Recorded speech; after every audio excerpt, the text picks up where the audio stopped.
O sudeste da ilha de Taiwan foi sacudido no final da tarde desta quarta-feira, pelo horário local, por um terremoto de magnitude 6. O fenômeno sísmico foi confirmado pelo Serviço Geológico dos Estados Unidos. O tremor ocorreu a uma profundidade de 10 quilômetros no condado de Taitung.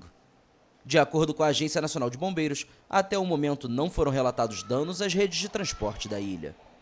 O terremoto foi sentido também mais ao norte, na capital Taipei, onde alguns prédios tremeram.